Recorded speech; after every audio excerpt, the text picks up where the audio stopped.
AR, 828 kHz. Ayan, Legazpi City. Magandang umaga muli kay Sir Joe Galicia at sa ating mga kaibigan dyan sa DWCR Management. Ito pong muli ang inyong lingkod, Marlon Natun. Kasama natin pa rin si Sir Nino Luzes dito sa Radio Room ng PIA Region 5. At sa puntong ito ay alamin natin ang mga latest tungkol pa naman sa pag-monitor natin ng COVID-19 sa Bicol Region.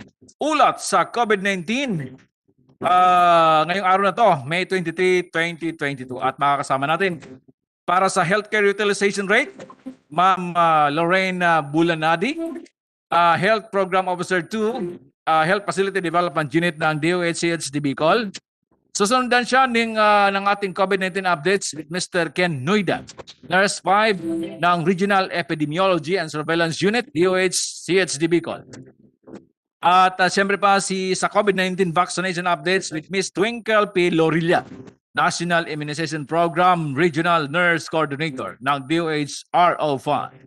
Mga kaibigan, sa ngayon ay kukunan na natin ang linya mula po naman sa ating mga kasama, mga kaugnayan dyan sa Department of Health, Regional Office number 5 para sa Healthcare Utilization Rate.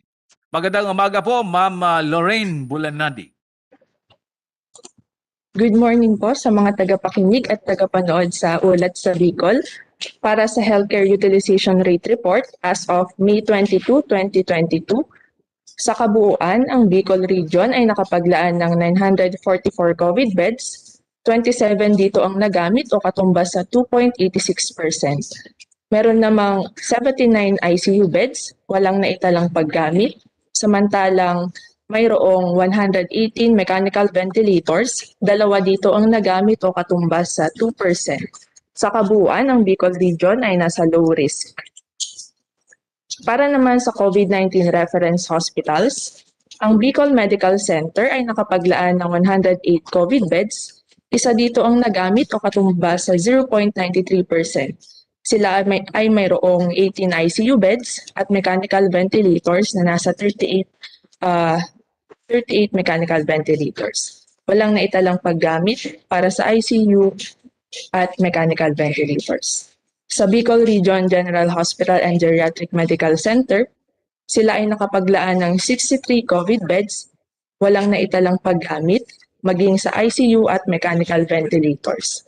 Para naman sa Bicol Regional Hospital and Medical Center, formerly known as BRTTH, sila ay nakapaglaan ng 95 COVID beds. Dalawa dito ang nagamit o katumbas sa 2.11%. Wala namang naitalang paggamit para sa ICU at mechanical ventilators. Para naman sa lalawigan ng Bicol Region, sa Albay, sila ay naglaan ng 22 COVID beds. Ang Camarines Sur ay naglaan ng 100 Camarines Sur ay naglaan ng 84 COVID beds. Ang Catanduanes ay nasa 61 COVID beds. Dalawa dito ang nagamit o katumbas sa 3.28%. Sa Masbate naman, sila ay nakapaglaan ng 8 COVID beds. Sa Sorsogon, 59 COVID beds, walang naitalang paggamit. Sa Camarines Norte, sila ay nakapaglaan ng 132 COVID beds.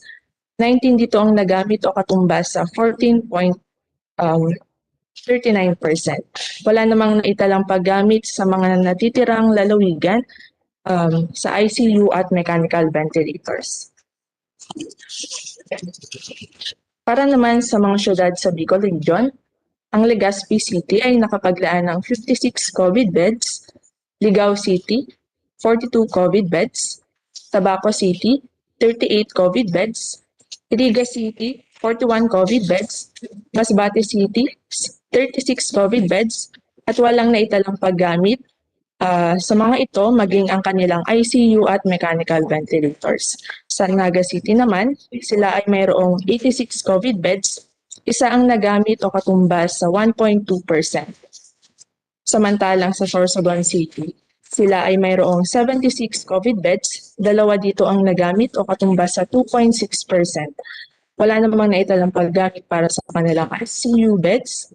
Samantalang sa kanilang mechanical ventilators naman ay with allocated 9 mechanical ventilators, 2 ang nagamit o katumbas sa 22.2%. Yun lamang po para sa healthcare utilization rate report as of May 22, 2022. Back to you, Sir Mark. Maraming salamat po, Ma'am Lorraine Bulanadi, no, sa ating update on healthcare utilization rate for Bicol Region. At kita naman po natin na mababa at nagsizero nga sa utilization ng ating mga ICUs and of course mechanical ventilators. Okay? So magandang balita po yan para sa ating lahat na ho. Okay. At ngayon, diretso na po tayo kay Mr. Ken Noida para naman sa ating COVID-19 updates, no? Ang ng Regional Epidemiology and Surveillance Unit. Sir, good morning. Good morning, Sir Marlon, and good morning po sa lahat ng mga tagapakinig at tagapanood natin dito sa Ulat sa Media. Bali po sa araw ng Lunes, kami po ay magbabalita hinggil po sa mga bagong kaso na na-detect sa region mula po ng Mayo 15 hanggang Mayo 21 or 21. So dito po sa week na ito, May 15 to May 21, 2022, ito po yung tinatawag po natin na Morbidity Week. So a total of 23 new cases ang na-detect po ng Bicol Region last week for the Morbidity Week reporting for COVID-19. Sa pamamagitan po ito ng mga RT-PCR test na conduct sa atin sa buong Kabikulan. So kung yung 23 na po na yun, ay mag-average po siya ng 3 na kaso bawat araw, na kung saan po ito po yung nakita natin as part of the surveillance testing or surveillance swab testing na naisagawa po dito po sa buong Kabikulan. And in fact, Sir Marlon, ito po ay ongoing pa na ang surveillance testing na ito na matatapos sa katapusan din ng buwan ng Mayo. So yes, nakita po natin na meron pong additional na 23, and this means to say din po na meron po itong comparative increase na 156% as compared ng last week, na kung saan po kinumpare natin ito sa mga kaso ng nakaraang linggo. But fortunately po, Sir Marlon, as of May 20, as of Morbidity Week 20 na cases, doon po sa 23 cases na po na ito, wala pong nag-severe or critical. At wala din pong nag-submit sa atin at nalaman ng mga cases ng death sa mga kaso na ito na nai-report. Kung titingnan po natin, Sir Marlon, ang distribution ng mga kaso na ito per province, out of the 23, meron po ang Albay na 8, kabuuan ng Albay po yan. Hindi po dyan kinount pa si Legazpi City. So ulitin po natin, out of the 23, ang Albay ay nagkaroon ng 8 na mga additional cases. Ang Camarines Sur ay may 3, ang Sorsogon ay may 4, ang Legazpi City alone ay may 7, ang Naga City ay mayroong 1. So yun po yung distribution ng mga cases natin for COVID-19 as of Morbidity Week calendar number 20 o from May 15 to May 21, 2022. Again, ulitin po natin dahil po sa isinasagawang healthcare worker surveillance testing or swabbing, kaya po nakita din na merong pong mga paisa-isa or patatlo-tatlo kada araw na mga nag-test positive sa COVID-19. Lalong-lalo na po sa mga hanay ng healthcare workers. So kung titingnan din po natin, sir, meron din po na isang recovered case ang naiulat po ng ating kasamahan mula po ito sa Provincial Epidemiology and Surveillance Unit. And we are waiting for the updates din ng iba pang mga kasamahan natin sa city and other provinces ng mga pesos and CESUS for the updates for the week. As to the deaths, nabanggit ko kanina, wala hong death cases hinggil sa COVID-19 for the week. So yan lamang, sir. Over to you and good morning. Thank you very much, Sir Ken, sa update po na ngayon. At dahil po hindi natin makakasama ngayon si Ms. Twinkle Lorilla, Didiretso na po tayo sa ating Q&A, Sir Ken. Unang tanong po ay may kumakalat na may local transmission na daw ng Omicron subvariant sa Catanduanes? Alright, isang magandang katanungan ito, sir, para po ma-contain natin yung mga umiiral na news about this Omicron subvariant na according nga dun sa question in Catanduanes. Una po sa lahat, we just want to affirm that as of May 20, nung Friday po ito, there is no advisory from the Epidemiology Bureau regarding the Omicron subvariant cases sa buong Kabikulan. In particular po, doon sa na-name sa report na kumakalat in Catanduanes. Ulitin ko po, wala pong advisory from the Epidemiology Bureau ng DOH Central Office regarding the Omicron subvariant cases sa buong Kabikulan. Kaya po, kami po dito po sa Department of Health Bicol ay umaapila sa publiko na tanging ang DOH Epidemiology Bureau sa Central Office at saka dito po sa Bicol CHD ang mga pangunahing sources ng information hinggil sa mga variants of concern or interest na mga bago o luma man, which will also be relayed ang balitang ito kung meron man sa mga concerned Provincial Epidemiology and Surveillance Unit, kasabay din po ang mga City Epidemiology and Surveillance Unit once available o meron ng datos. The public po is advised to continuously protect oneself against COVID-19 sa pamamagitan po ng pagsuot ng tama ng kanilang mga face mask and pag-practice din po ng mga hand sanitation measures. And of course, wag pong kakalimutan ang social distancing pa din na mainam din po ito hindi lang sa COVID-19 but also on all other respiratory-borne diseases. At kung hindi pa po tayo nagpapabakuna, even sa second dose ng COVID-19 vaccine or sa booster shot, maaari po kayong tumawag sa inyong mga respective local government health units. And at the same time, may mga bakuna centers po na naka-station sa mga iba't ibang malls. Pwede po kayong pumunta doon at magpabakuna. And lastly po, the public is advised not to post or share any information which are unverified. Kaya po dapat talaga muna natin alamin ang mga sources of information kung saan ito nanggaling. And besides, kami naman po dito sa Department of Health ay kung meron mang mga new variants of concern or interest na na-detect na mga kinabibilangan ng mga Bicolano, ay meron din pong advisory on this na nilalabas ang aming kagawaran through our social media pages. Yun lamang, sir. Okay, thank you very much, Sir Ken. Two more questions po, no? Last weekend, Mayor Rosal of Legazpi City posted that 6 health workers tested positive from COVID-19, ano? Na-contact trace na po ba yung mga close contacts nila, yung mga nag-positive, Sir Ken? Ano po ang ating update dito? Yes, sir. Regarding po dyan sa mga cases po natin na mga known to be healthcare workers na na-quote nga din po dito sa katanungan ay from the city of Legazpi, yes, they were already contact traced. Nag-initiate na po yung kanilang local contact tracing team. As per the City Epidemiology and Surveillance Unit report na naibigay po kani-kanina lang din ni City Epidemiology Surveillance Unit focal person nung tinanong po namin kung nakapag-contact trace na. So again, yes, the local epidemiology and surveillance unit or the CESU, the City Epidemiology Surveillance Unit, ay nakasagawa na po ng pag-contact trace doon sa mga reported healthcare workers who tested positive for COVID-19 last week.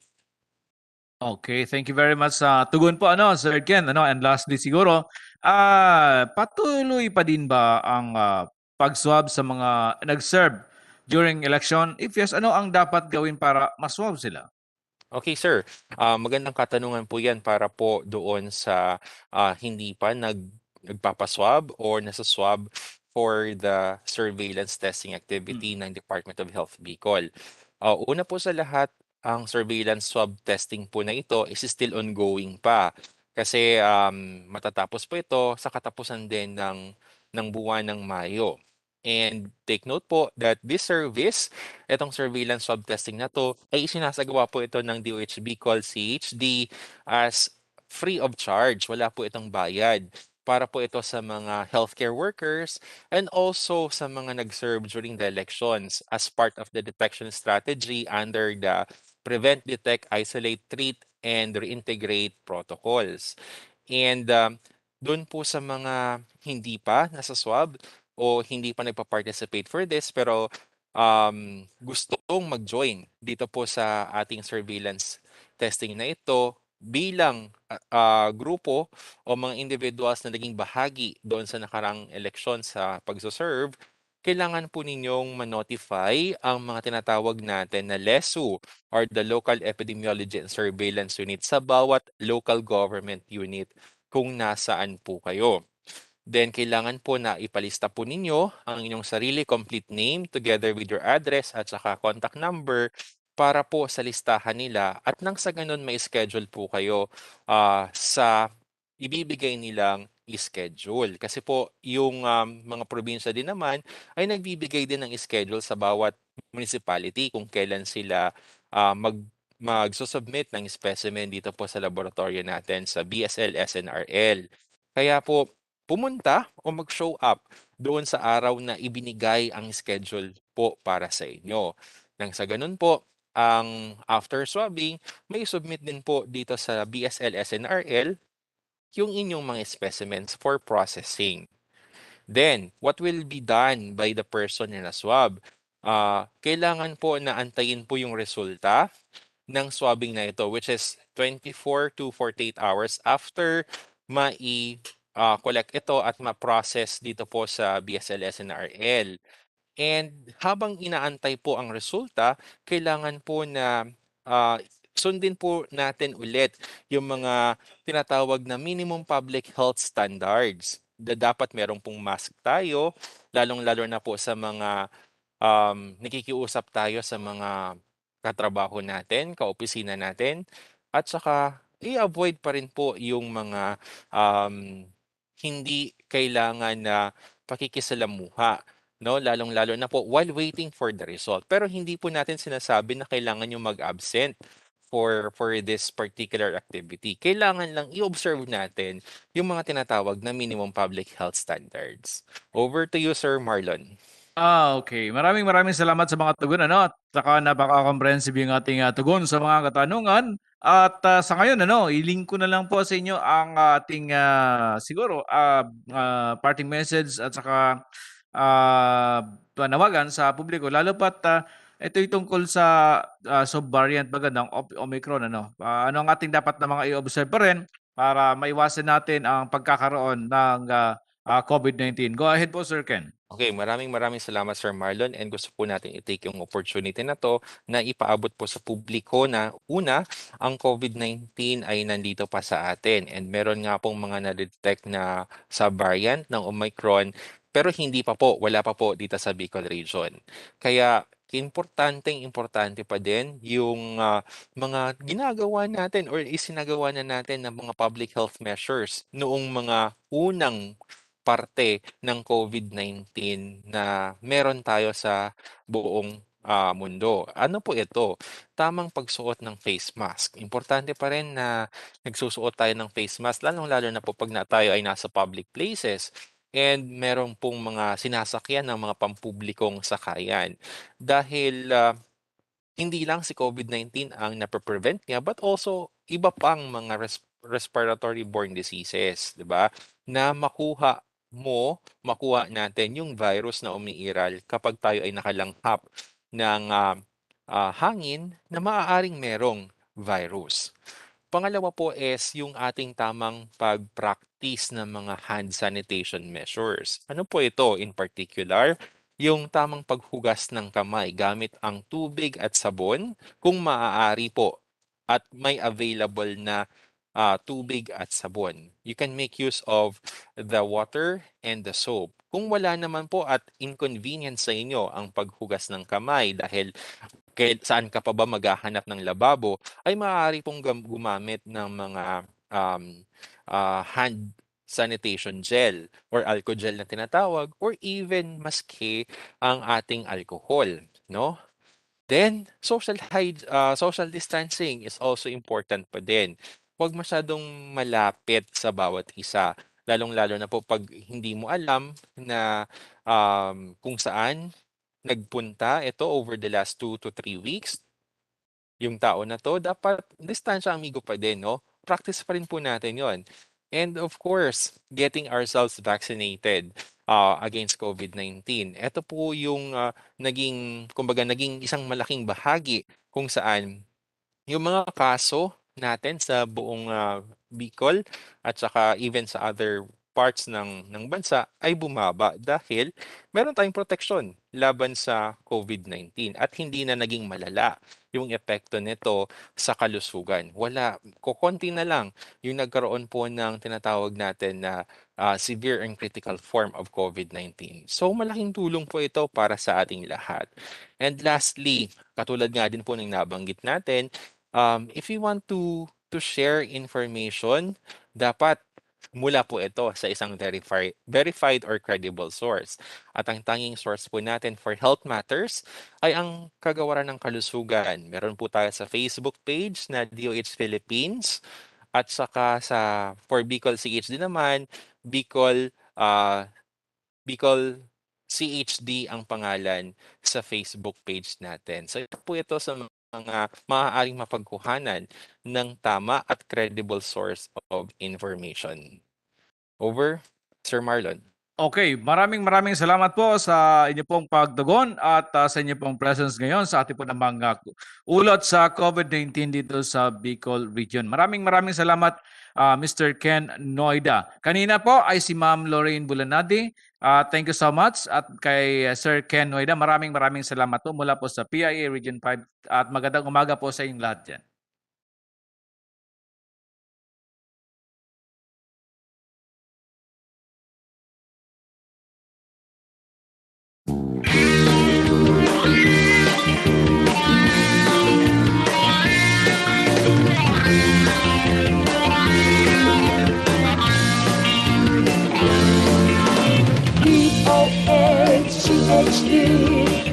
DOH-CHD, Serbisyo Salud Kono.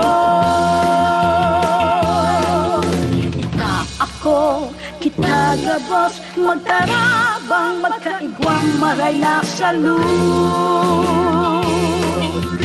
DOH may dekalagad na serbisyo. Madaling dulog ko nagtatawag nagpapadabang. Mga programa nagkasara ng sinda sa serbisyo.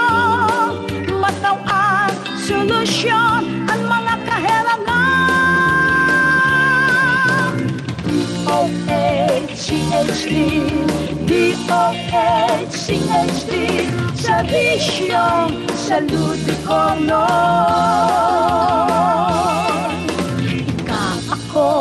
Kita gabos, magtarabang, magkaigwang maray na salud.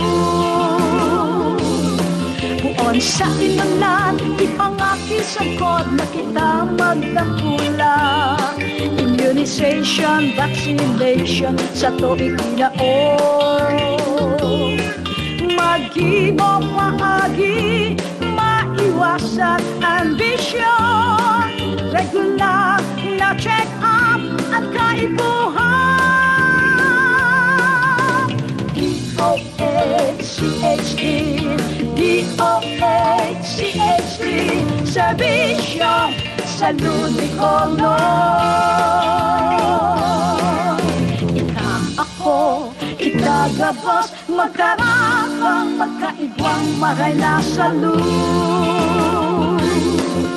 Balanseng pagkaon, tamang katurog, ehersisyo magsumba, magpabibi, magtimbang.